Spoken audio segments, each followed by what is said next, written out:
As a child, I would travel to Oregon each summer to visit family. My sister and I have fond memories of running up and down the corn rows and hiding in the big cornfield.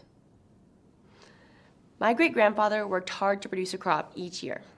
Now, as a teen, my family relies on me to be an instrumental part of our family ranch. My family works together to gather, feed, wean, and brand our cattle.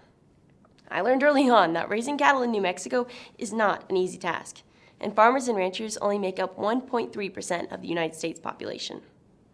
Families just like mine are working hard each day to provide a growing world access to food that is nutritious and affordable. Building a food-secure world is one of the greatest issues of our time. Hunger and malnutrition are a huge problem, not only in third-world countries, but here in the United States. There are over 820 million people in the world today who are malnourished. The future demand for animal-based products such as meat, milk, and eggs is expected to rise 60%, and the population in 30 years is supposed to exceed 9.8 billion. Farmers, ranchers, consumers, businesses, and governments will solve the world's food insecurity by building a sustainable, more efficient planet. How can we do this? In the third paragraph of the FFA Creed, E.M. Tiffany wrote, "In the ability of progressive agriculturists to serve our own and the public interest in producing and marketing the product of our toil. By working together, we can produce more food using less land, water, feed, and energy while protecting animal welfare. This will be challenging for everyone. However, Jeff Simmons, the author of the Enough Movement, specifies techniques we can use to develop a more efficient agricultural industry." To begin with, Simmons developed the 4 pillars of the Enough Movement. It outlines a sustainable plan for addressing the challenges that contribute to food insecurity.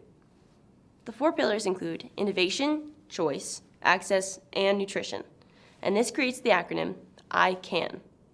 If we will begin to work together and focus on these important areas, we can produce enough nutritious food while protecting the environment. How can we start? It begins with innovation. By becoming progressive agriculturists, we can protect the environment and the land we use. We have to be innovative with the technology that is available to us today. Simmons discloses that the answer isn't more animals. It's increasing efficiency by implementing modern farming practices. Biotechnology has allowed farmers to produce more while using less resources.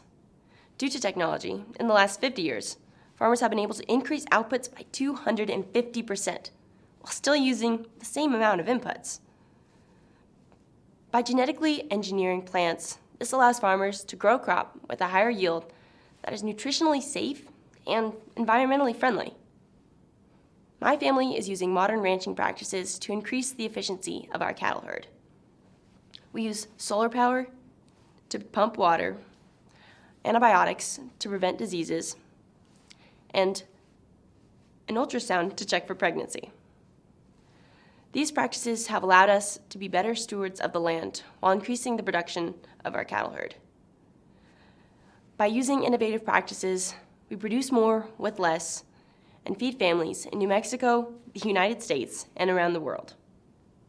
But what about choice? As consumers, we need to be able to choose foods that fit in our budget, satisfy our tastes, and meet our dietary needs.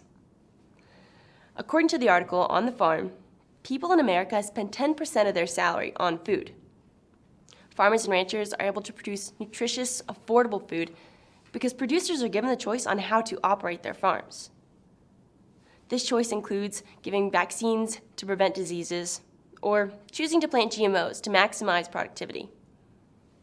This is where innovation and choice meet. Scientific advancements are increasing crop yields and protecting animal welfare.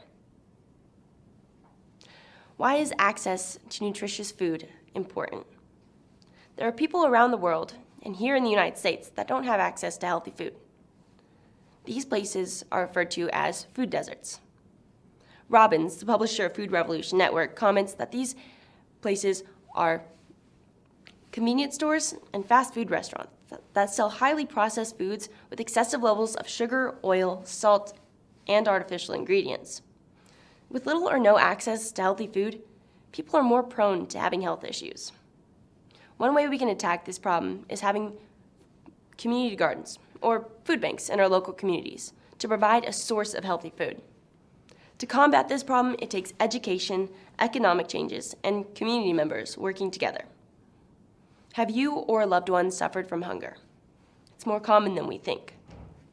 Around the world, more than enough food is produced to feed the global population, but more than 690 million people still go hungry.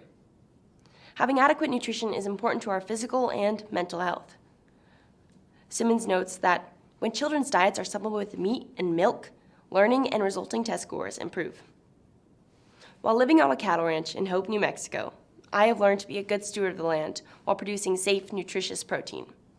My family has instilled in me to work hard each day, be generous with what you produce, and be selfless with your time and energy for others. In the first paragraph of the FFA Creed, E.M. Tiffany wrote, "I believe in the future of agriculture with a faith born not of words, but of deeds.